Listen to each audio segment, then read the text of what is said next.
Shalom Bapak Ibu Saudara yang dikasihi Tuhan.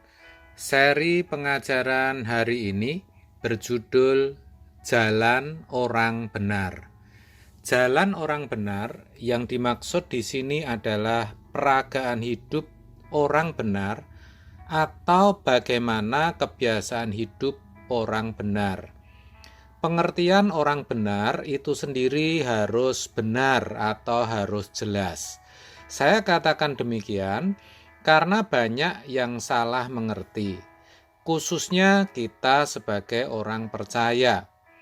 Kita sering berpikir bahwa orang benar itu orang Kristen yang rajin ke gereja atau yang jadi aktivis jemaat, bahkan pendeta.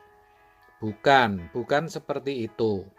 Orang benar adalah orang yang memiliki penurutan akan kehendak Allah.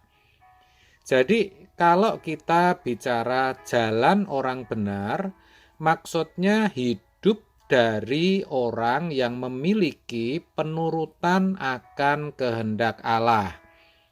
Terkait akan hal itu, Sang Pemazmur menuliskan demikian. Berbahagialah orang yang tidak berjalan menurut nasihat orang fasik, yang tidak berdiri di jalan orang berdosa, dan yang tidak duduk dalam kumpulan pencemooh, tetapi yang kesukaannya ialah Taurat Tuhan, dan yang merenungkan Taurat itu siang dan malam.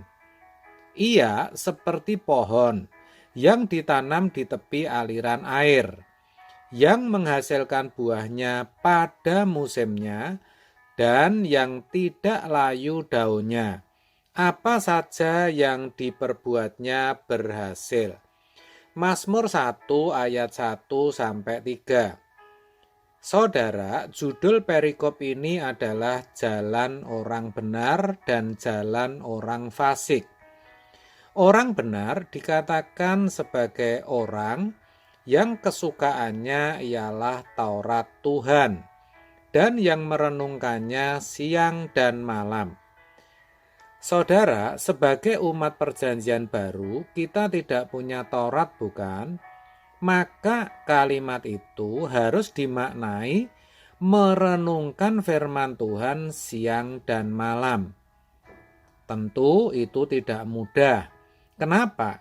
Karena untuk merenungkan, yang pertama, kita harus bersedia menyediakan waktu untuk membaca firman. Itu dulu. Pertanyaannya, apakah saudara sudah membaca firman hari ini? Membacanya pun bukan membaca cepat untuk beroleh garis besarnya saja, tetapi membaca dengan teliti untuk mengerti. Yang kedua, setelah mengerti dalam arti memahami, firman itu juga harus digumulkan sampai benar-benar terpikir terus di kepala kita. Ketika kita melakukan apapun juga, ketika makan, minum, bekerja, bergaul, atau apapun juga, firman itu harus terus kepikiran. Saudara mungkin berkata, apa bisa Pak? Kalau begitu kita nggak bisa apa-apa dong, nggak bisa bekerja Pak. Nah, pemikiran seperti itu juga tidak tepat saudara, salah. Itulah yang membedakan masalah, persoalan, dan firman. Kalau kita punya masalah atau persoalan, apalagi masalah yang berat atau besar, maka masalah atau persoalan itu bisa kepikir terus. Walaupun kita pagi jalan-jalan, nonton TV, bekerja, kalau ibu-ibu memasak, yang namanya masalah atau persoalan yang sedang kita hadapi itu akan selalu muncul di kepala, sehingga akhirnya kita tidak bisa melakukan apa-apa. atau bisa bekerja atau melakukan aktivitas lain, tetapi terganggu, saudara, sehingga kita tidak bisa fokus dengan apa yang sedang kita hadapi. Bahkan kalau parah, sampai tidur juga tidak bisa. Karena masalah atau persoalan itu terus kepikiran. Nah, kalau masalah atau persoalan saja bisa kepikir terus, tentu firman juga harus bisa. Kan logikanya begitu, saudara. Dan yang membedakan adalah ketika yang kepikir itu firman, yang ada di kepala kita adalah firman, kita masih bisa melakukan apa-apa, saudara. Masih bisa makan, nonton TV, ngopi bersama teman, bekerja, memasak, dan lain sebagainya. Bahkan kita masih bisa fokus terhadap semuanya itu. Ini penting, saudara. Ya, justru firman itulah yang akan menguduskan atau membersihkan kepala kita dari pikiran-pikiran yang tidak sesuai dengan pikiran Allah. Kalau pikiran kita benar, maka peragaan hidup kita jadi benar. Peragaan hidup yang benar inilah yang dinamakan jalan orang benar.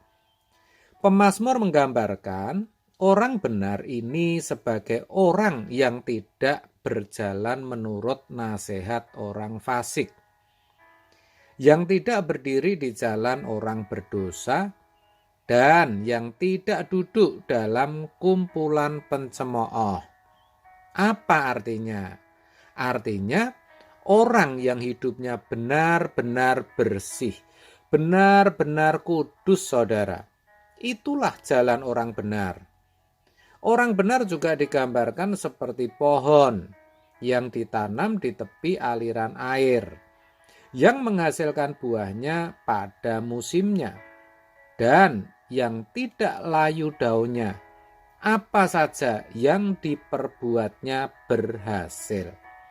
Saudara, kata berhasil di sini kalau bagi umat Perjanjian Lama dipahami sebagai suatu keadaan di mana seseorang mengalami panen yang berhasil, menang dalam perang, mendapat jarahan, dan sebagainya.